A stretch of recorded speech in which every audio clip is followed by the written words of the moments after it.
Hi guys, welcome to this video. Today in this video you're going to learn about how to solve the roots of a quadratic equation in just 10 seconds. Don't you believe in me? Okay, let's do it. First of all, let us tell you what is the definition of a quadratic equation.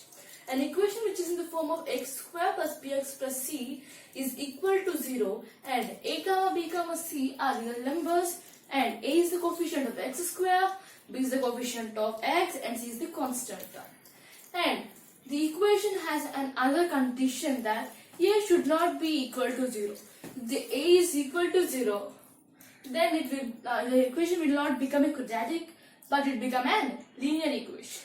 Okay, we have three methods to solve the roots of a quadratic equation. Aren't they? Okay, what are those three methods? Factorization method, completing square method, and at last by using quadratic formula. What was the quadratic formula? Yes, it's nothing but negative b plus or minus root of b square minus 4ac by 2a. Another important thing, we can solve in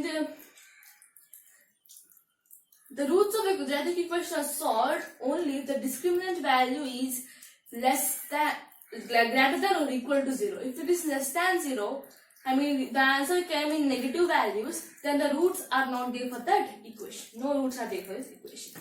So I am here to tell you about a very simplest method compared to those three we have told here. Okay, let us start it. What was this? First, you have to take a look at the equation. You have to check whether it's a quadratic equation or not. Is it a quadratic equation? Yes. We have x square, x and constant term is equal to 0. A is not equal to 0. A comma b comma c are real numbers. Okay. What you have to do first is you have to write the x square coefficient into two factors like this. 1 into 3 is 3, isn't it? And you have to write the constant term same as 1 into 2, 2, isn't it? Now you have to cross multiply these two terms like this. Don't forget to keep x here. Another important thing I forgot to tell you, if we multiply these two terms, we get positive signs. Okay? So, if we add these, we have to cross multiply these two terms, we get 2x and 3x. So, actually, what was the rule is that if we subtract or add these two terms, we have to get middle term. But if we multiply coefficient of x square and constant, we get positive, isn't it? So, if we add these two terms, we have to get the middle term. What was the middle term? Negative 5x. You have to keep negative and negative. Then you have to add, isn't it? So, we will get negative 5x.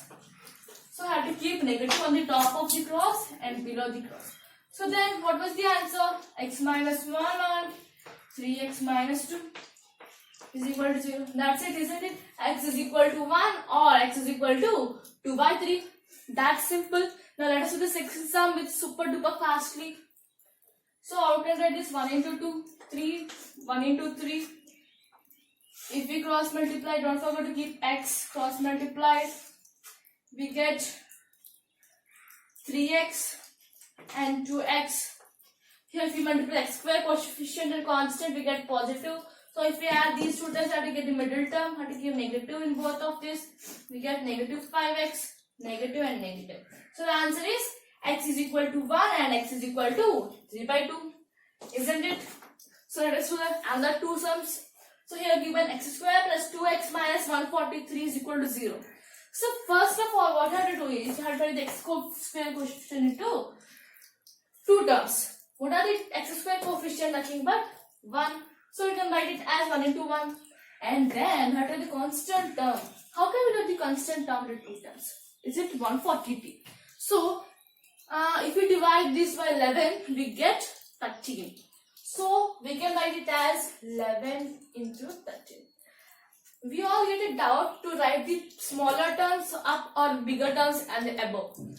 The rule is that I write the smallest term upwards and then the larger ones. Say I had done here 11 into 13.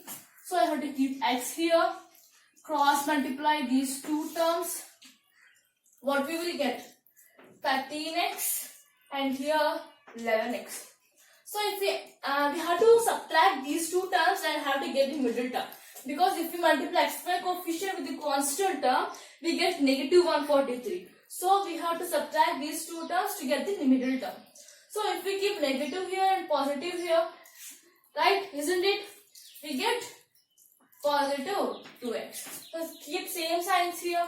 That's it. We got the answer. Answer is x minus 11 into x plus 13. So that's the answer. X is equal to 11 or minus 13. Isn't it? Isn't it very simple? Let us do another last term super duper fastly.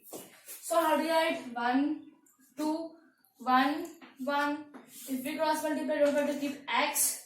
If we multiply these two constant and then we get positive. So if we x and 2x. So if we add these two terms, we have to get middle term. We have minus here. We have to keep minus and minus. That is minus 3x. So that keep the same terms here and here. Therefore, x is equal to 1 or 1 by 2. So this was the answer for these 4 problems. So this is how we solve the roots of a quadratic equation in just 10 seconds. Are you excited?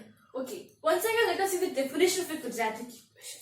Okay. An equation which is in the form of x square plus bx plus c is equal to 0, where a comma b comma c are real numbers and x is the coefficient of x square, b is the coefficient of x, and c is the constant term. And another condition we have is that f should not be equal to 0. If a is equal to 0, then the equation will become a linear equation. Okay, what are the 3 methods we have to solve these roots are? Factorization method, completing square method, and then by using quadratic formula. So what was the quadratic formula? Nothing but minus b plus or minus root of b square minus 4ac by 2a. And another rule is that we have roots of a quadratic equation if the discriminant is greater than or equal to 0. If the value is less than 0, we can't write roots of this equation in any method. So remember that we can write the roots of a quadratic equation in just greater than, if the discriminant is greater than or 0, equal to 0. Okay guys, that's up to here. If you want to learn more and more tricks, please subscribe to our channel and don't forget to give a big thumbs up and like and share this video. Bye bye. See you next class with more tricks.